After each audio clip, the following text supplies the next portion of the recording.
Hündler gibt es seit früher her schon, weil das war ein armer Leuts Essen.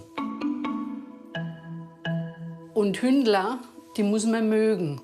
Jeder mag sie nicht. Vor allem kennt sie kaum jemand. Die Hündler aus dem oberfränkischen Dorf Kleukheim. Elli Schmidt ist hier eine der Letzten, die noch wissen, wie man das Traditionsgebäck macht. Mir ist es wichtig, dass es weitergeht, weil ich sie auch gern esse. Dem Geheimnis und der Geschichte der Hündler wollen wir heute auf den Grund gehen. Seinen Anfang nimmt das Gebäck mit einem Sud, der sogenannten Hutzelbrühe. Dafür braucht Elli Schmidt gedörrte Zwetschgen, Birnen und Äpfel. Die habe ich im Herbst getrocknet und die weiche ich jetzt in Wasser ein und wird aufgekocht. Und dann, wenn es kocht, langsam sieden lassen nur. Dann kriege ich einen dunklen Sud. Der Sud kommt später in den Teig und liefert den leicht fruchtigen Geschmack. Ich habe zwar schon mal von Bekannten erfahren, die kein Trockenobst hatten, die haben Multivitaminsaft genommen als Flüssigkeit. Aber ich weiß nicht, ob das schmeckt. Ich selber habe es nicht probiert. Ich weiß es nicht. Für dich käme das da sicher nicht rein? Nee, bestimmt nicht. Da würde ich lieber kein Hündler backen. Eine Nacht lang muss der gezuckerte Sud ziehen. Morgen ist Backtag. Dann kommt er in den Teig. Hier in Kleukheim nordöstlich von Bamberg hat sich der uralte Brauch der Hündler noch erhalten. Schon in den Nachbardörfern sind sie nahezu unbekannt. Wir wollen das genau wissen und fragen nach. In Gößmitz, nur wenige Kilometer entfernt, beim Müller Ludwig Ultsch. Von ihm bezieht Elli Schmidt das Mehl für ihre Hündler. Meine Frau ist von der Gegend hier drüben und die hat gesagt, sie weiß, dass es sowas gibt. Oder wie sie schmecken oder so, weiß kein Mensch. Also wir nicht. Dabei wird Tradition auch hier groß geschrieben. Seit 1693 ist die Mühle im Besitz der Familie von Ludwig Ultsch. Er ist Müller in der 10. Generation. Also unser Getreide kommt ausschließlich aus der den umliegenden Ortschaften und also ist alles regional. Es kommt keine Ware von weiter wie 20 Kilometer im Umkreis her. Das gefällt auch der Kundschaft. In den letzten Jahren haben Ludwig Ultsch und sein Sohn Andreas einen deutlichen Bewusstseinswandel beobachtet. Wir haben ja nebenbei auch noch einen Mühlenladen und wenn man das sieht, was die regionalen Produkte ausmacht, die wir verkaufen, dann ist es eigentlich schon 80% bis 90% sind regionale Produkte, die wir verkaufen.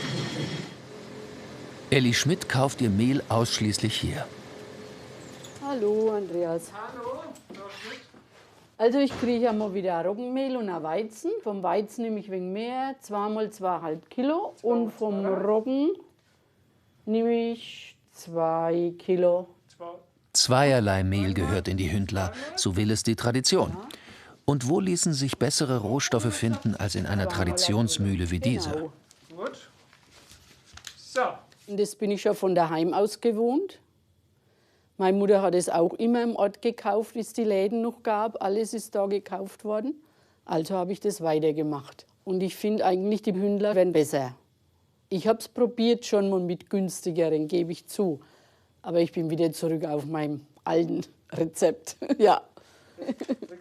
Andreas Ultsch hat noch nie Hündler gegessen. Deshalb will er morgen zum Verkosten vorbeikommen. Da freue ich mich schon drauf. Einmal frei. Elli, danke schön. Ne? Mach's gut. Tschüss. Jo, tschüss. Der Backtag ist da. Alles neu. Ne? Kerstin Zenk ist eine gute Freundin und darf heute mithelfen. Mit dem Hündlerbacken hat sie kaum Erfahrung. Ich muss das heute auch erst wieder sehen, wie das funktioniert. Aber die Elli ist eine gute Lehrmeisterin. Deswegen freue ich mich auch, dass ich dabei bin. Meine Oma sagt immer ein wenig ein kleines Pfödler mit Salz. So.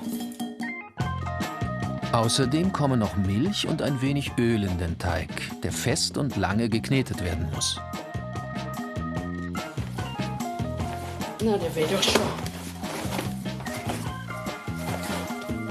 Das ist gleichzeitig Gymnastik, Kerstin.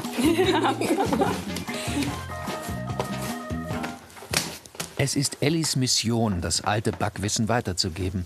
An Freundinnen wie Kerstin, ebenso wie an ihre Familie. Das ist mir wichtig, dass die das auch weitermachen. Sagen wir mal, die Enkelkinder, dass die das weitermachen, wenn ich mal nicht mehr bin. Ne? Und dann sagen die, ach ja, die hat meine Oma immer gebacken. Und das freut dann doch schon jetzt. Ja, eigentlich ist es wichtig, dass die Traditionen weitergehalten werden. Machen wir als erstes Zöpfler, Kerstin? Gern. Sie selbst hat das Hündlerbacken von der Oma gelernt. Immer im Winter. Danke. Und die Zöpfler tue ich immer wegen locker flechten. Ne?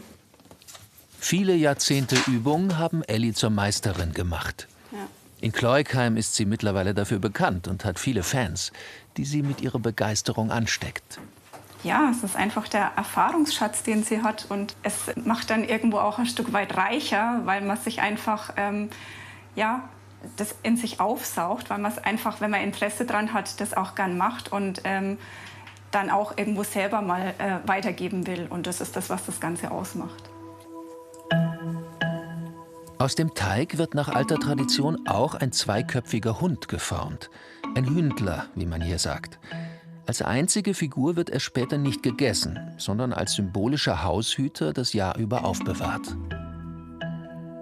Früher gab es ja Bauernhöfe nur. Ja, und da hat jeder einen Hund gehabt.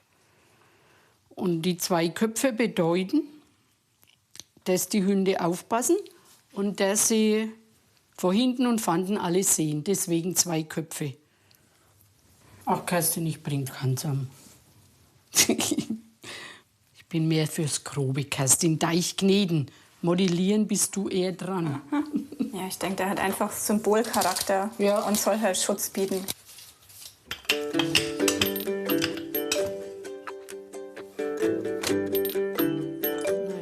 Es ist uralter Volksglaube, der in den Hündler steckt. So werden auch Babys in einem Wickelkissen geformt. Sie sollen dem Haus reichlich Nachwuchs bescheren. Ebenfalls ein Symbol für Fruchtbarkeit und Wohlergehen ist die Henne im Nest mit ihren Eiern. Auch sie darf beim Hündlerbacken niemals fehlen.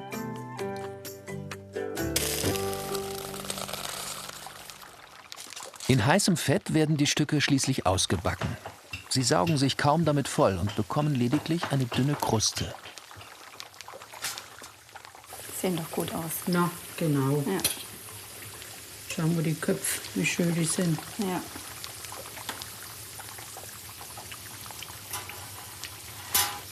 Die Hühner, Ja. einwandfrei. Ja. Sogar die Eier sind drauf geblieben. Schon. Drehen wir sie mal schön rum. Mal schauen wir, was macht denn der Hund? Ganz gut. Der Beschützehund, ne, Elli? Der ist super. Ja. Naja, meine ist ein wenig älterer, aber das macht auch nichts. Der beschützt auch noch mit. Jawohl. Kerstin, tu mal was drauf für unsere Abholer. Auch das ist in Kleukheim Tradition. Wenn Elli Hündler backt, kommt die Jugend zum Probieren. Na, Dizi. Komm mal her, nimm gleich Hans. Danke. Na, und? Gut, ne? Super. Freue mich. Auch Müller Andreas Ulsch ist gekommen, um endlich einmal Hündler zu essen. Also ich muss ganz ehrlich sagen, ich bin sehr, sehr positiv überrascht. Ich kannte ja diese Hündler absolut überhaupt gar nicht. Und ja, ich muss sagen, leicht süßlichen Geschmack, perfekt. Aber das hat die Elli super hingekriegt, ganz ehrlich. Bin ich ja froh. Ist ja auch dein Mehl gewesen. Und der zweiköpfige Haushüter, der bekommt einen ganz besonderen Platz. So haben wir es geschafft mit unserer Hündlerbacken, ne? Genau. Na, willst du heuer nicht stehen bleiben? Er will nicht. Drehen wir noch mal rum. So, jetzt steht er. Glaubst du selber dran, dass der dir Glück bringt? Ja, muss man einfach, weil es gehört zur Tradition. Das Hündler, es gehört zu Kleukheim, Glücksbringer für Haus und Hof. Und dann glaube ich auch dran. Jetzt passt's so. Ein Jahr lang darf das Hündler nun Glück bringen. Bis zum nächsten Backtag.